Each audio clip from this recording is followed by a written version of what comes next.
국장 트라우마 생기겠어요. MBK 영풍연합과 경영권 분쟁을 벌이는 고려아연이 2조 5천억 원 규모의 유상증자 발표를 하고 주가가 하한가를 쳤죠. 금융당국이 조사에 들어갔고 MBK연합에서도 저지 움직임이 있는데요. 분쟁 초기만 해도 고려아연에 우호적인 여론이 많았는데 이번 유상증자로 고려아연이 순식간에 국장의 역적이 되어버렸습니다. 오늘은 우선 고려아연 유상증자가 왜 역대급 악재인지 보여드릴 텐데요. 유상증자가 무조건 악재라고 생각하시지만 꼭 그렇지만은 않거든요. 주가 끌어내리는 유상증자와 주가 띄우는 유상증자 함께 보여드릴게요. 우선 증자란 회사의 자본금을 늘리는 거죠. 보통 기업들은 주식, 보통주나 우선주를 발행하는 방식을 씁니다. 유상증자는 돈 받고 주식 파는 거고요. 무상증자는 주주한테 주식 공짜로 나눠주는 거예요. 기업들이 유상증자를 하는 크게 세 가지 이유가 있습니다. 자금 조달, 재무구조 개선, 그리고 경영권 양도예요.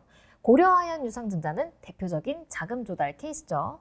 10월 30일 나온 고려아연의 유상증자 결정 공시입니다. 액면가 5,000원짜리 373만 주를 유증한다고 하죠.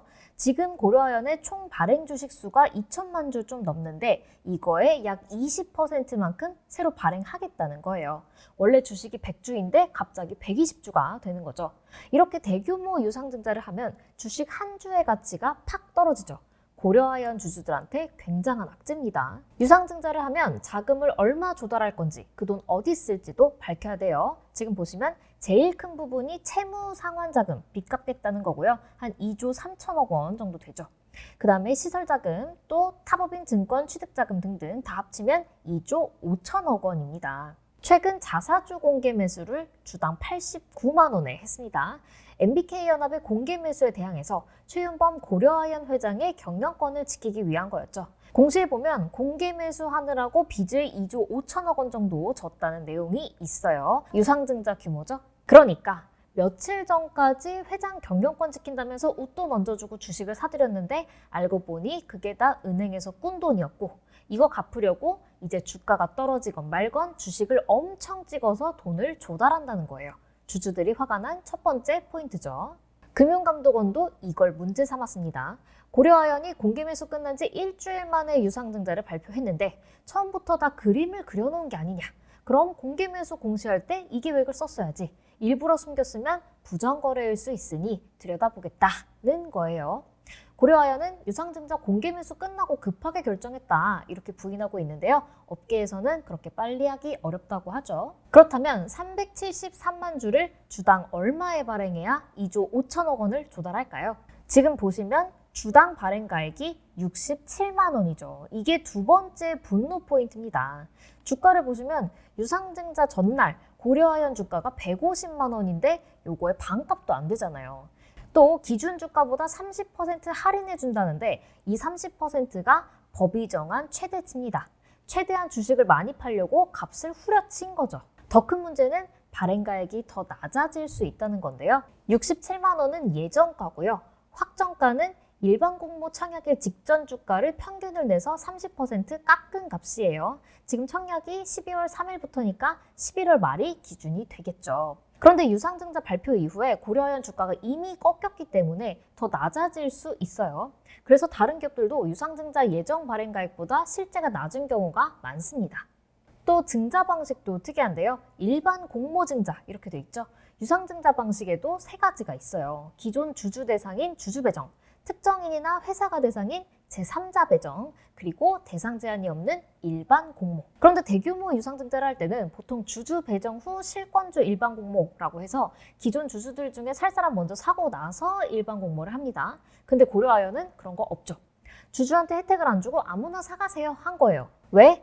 MBK연합이 지분 늘리면 안 되니까. 고려아연이 이번 유증에서 MBK연합 지분율이 낮아지게 여러 수를 좀 썼어요. 일단 누구도 3% 넘게 청약을 할 수 없도록 물량 제한을 했고요. 근데 또 20%는 우리사주조합에 우선 배정을 했죠. 우리사주는 회사 편이니까. 결과적으로 새 주식이 100만큼 늘어나는데 MBK 쪽은 3밖에 못 늘어나니까 지분율이 떨어지죠. 우리 학교 다닐 때 수학 시간에 소금물 농도 문제 풀잖아요. 같은 원리예요. 농도 43%짜리 소금물 100리터의 농도를 낮추려고 고려아연이 맹물을 막 들이붓는 겁니다. 이 유상증자가 실제 실행될진 모르겠지만 요거는 책에 실릴 만한 사례예요. 공교롭게도 요즘 유상증자 공시가 여러 개 나왔는데요.